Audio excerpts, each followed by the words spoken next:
అందరికీ వందనాలు. దేవుడు సృష్టి ఆరంభంలో సమస్తాన్ని కలుగు చేశాడు, కానీ ఒక్క గాలిని మాత్రం కలుగు చేయలేదు.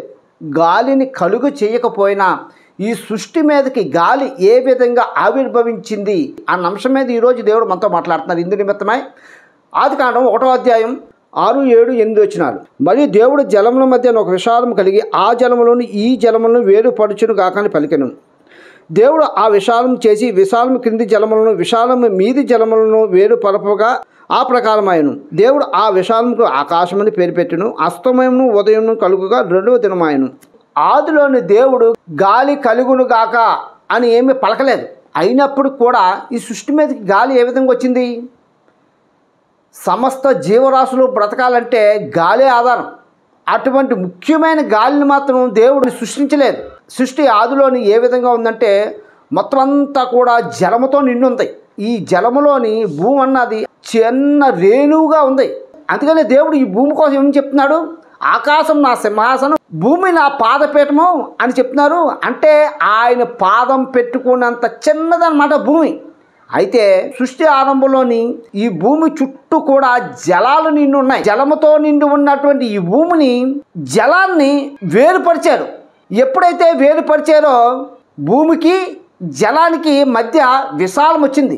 అయితే ఈ భూమి ఎప్పుడైతే ఇలాగ వేరుపరచబడిందో ఈ నీటితోని ఇప్పుడు ఈ భూమి తిరగడం మొదలు పెడుతుంది.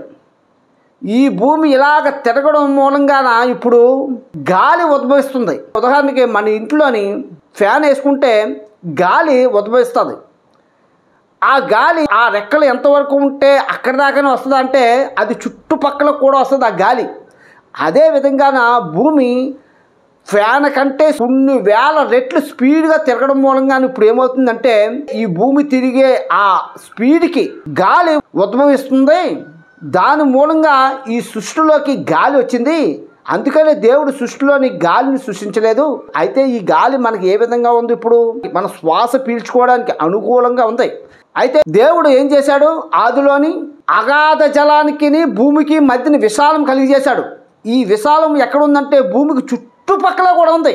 పైన, కిందన, కుడివైపున, ఎడమవైపున, ఎదర, వెనక మొత్తం అంతా కూడా సమానంగా ఈ చుట్టుపక్కల నీరు ఉండి మధ్యలో భూమి ఉండడం మూలంగాన ఈ భూమి పరిభ్రమించి తిరగడం మూలంగా ఇప్పుడు గాలి అన్నది ఉద్భవిస్తుంది. విశాలం చేసినటువంటి ఈ భూమికి చుట్టుపక్కల కూడా నీరు లేకపోతే ఇప్పుడు ఈ భూమి తిరుగుతున్నటువంటి ఈ స్పీడ్కి వేడి గాలి వస్తుంది.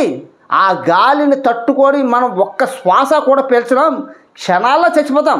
కనీసం ఎడమవైపునైనా సరే ఒక్క భాగంలో కూడా నీరు లేకపోతే ఏమవుతుందో తెలుసా?